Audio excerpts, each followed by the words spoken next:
The history books tell you Joan of Arc was burned at the stake. What they don't tell you is about the soul-crushing torment she endured for months before a single flame was lit. They don't mention the prison cell where she was chained to a heavy block of wood, watched day and night by enemy soldiers, or the show trial that was designed not just to kill her, but to completely break her spirit. This is the story of how her execution was far more horrifying than you've ever imagined. Joan's end didn't start on a battlefield, but with a quiet act of betrayal. On May 23, 1430, she was captured by Burgundian troops, Frenchmen who were allied with the English. She wasn't just another prisoner of war, she was a political prize, the living symbol of French defiance. And she was for sale. For the massive sum of 10,000 francs, she was sold to her greatest enemies, the English. Her new captors knew that simply killing her would be a hollow victory. It might even make her a more powerful martyr. No, they had to destroy what she stood for. They needed to prove that the divine voices she heard were actually the whispers of a demon. Her trial was set for Rouen, the heart of English-controlled territory. But this wasn't going to be a real trial. It was a masterclass in corruption with the veneer of religious legitimacy. The whole thing was funded and controlled by the English government, but it was run by an ecclesiastical court. The man in charge, Bishop Pierre Cochon, was a passionate English supporter who had a personal grudge. He'd been driven from his own city by Joan's forces. He handpicked a court of clerics and theologians, nearly all of whom were politically loyal to the English. Joan, a 19-year-old peasant girl who couldn't read or write, had to face this legal army all by herself. She was denied a lawyer, a basic right. The whole process was rigged from the start. The formal charges weren't even read to her until long after the interrogations had begun. She should have been held in a proper church prison, guarded by nuns. Instead, she was thrown into a military castle, chained to a wooden block, and constantly watched by coarse English soldiers. The psychological pressure was enormous, and every bit of it was intentional. This wasn't about justice. It was about systematically breaking her down. The trial's preliminary phase began on January 9, 1431, and what followed was a relentless psychological assault. The first list of charges against her was a staggering 70 articles, accusing her of everything from stealing a horse to practicing sorcery. The court was desperate for anything to stick. They obsessed over her visions. Were the saints she saw real, or were they demons tricking her? The surviving transcripts show a young woman with unbelievable courage and wit. The learned men of the church tried again and again to trap her in theological knots. In one famous exchange, they asked if she knew she was in God's grace, a perfect trap. According to church doctrine, no one can be certain of God's grace. A yes would be heresy. A no would be an admission of sin.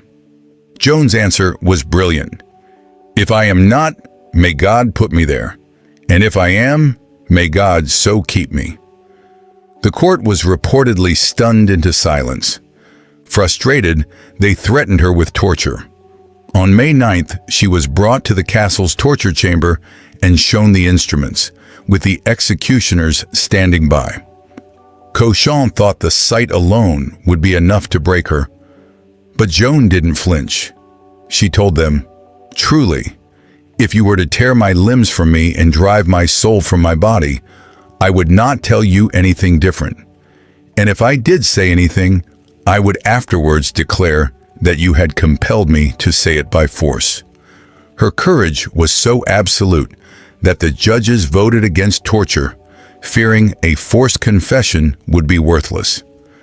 As the weeks turned into months, her treatment got even worse. A deeply devout woman, she was denied the right to attend Mass. Witnesses at her later retrial testified to constant abuse and even attempted rape by her English guards. Her insistence on wearing men's clothing wasn't an act of rebellion, but one of desperate self-preservation. It offered her a small bit of protection against sexual assault in a cell where she had no privacy and no one to help her. By late May, the trial had hit a wall. The 70 charges had been boiled down to just 12, focusing mostly on her refusal to submit to the church's authority and her insistence on wearing men's clothes. Her captors needed a public confession to discredit her, so they devised their cruelest trick yet. On May 24th, Joan was taken to a scaffold in the cemetery of Saint-Ouen before a huge crowd. She was told that if she didn't renounce her visions and her male clothes, she'd be handed over for immediate execution. But if she signed a document of abjuration, a confession, the church would show mercy. She would live, though sentenced to life in prison, on the bread of sorrow and the water of affliction. Faced with the terrifying prospect of being burned alive, the 19-year-old wavered. She was illiterate and couldn't read the paper they put in front of her. Under unimaginable pressure, she finally signed it with a cross. The judges had their victory. Joan had confessed. She was officially a heretic. They made her put on a woman's dress and shaved her head. But the promise of a gentler church prison was a lie. She was sent right back to the same English military prison with the same guards. This was the final, devastating betrayal. A few days later, the judges visited her cell and found her in men's clothing again. According to her testimony and that of later witnesses, it was a deliberate trap. Some accounts say her dress was taken from her, leaving her no other choice. Joan herself said she resumed wearing it for protection, and because they had broken their promise to let her attend Mass and unchain her. She also declared that her saints had appeared to her and condemned her treason for signing the confession. This was exactly what her enemies were waiting for. By taking back her confession and resuming male clothes, Joan was now a relapsed heretic. Under the laws of the Inquisition, there was no mercy for that. The punishment was absolute, death. The trap was sprung. Her one moment of human fear had been used as a weapon to guarantee her destruction. The morning of May 30th, 1431 arrived. Joan was led to the old marketplace in Rouen, where a large expectant crowd had gathered. She was placed on a high plaster pillar so that everyone could see. This was meant to be a public spectacle, her final humiliation. As the fire was lit, a Dominican friar, showing a rare moment of compassion, held a crucifix high for her to see. She cried out to him, begging him to shout prayers loud enough for her to hear over the roar of the flames. To her last breath, she insisted her voices were from God and had not tricked her. Witnesses reported that she likely died from smoke inhalation before the fire itself consumed her. But even her death didn't end the horror. The English command was paranoid that people might try to gather her bones as holy relics. They ordered the executioner to rake back the flames after she was dead to expose her charred body, proving to everyone that she was a woman and was truly gone. This still wasn't enough. The Cardinal of Winchester ordered her body to be burned a second time.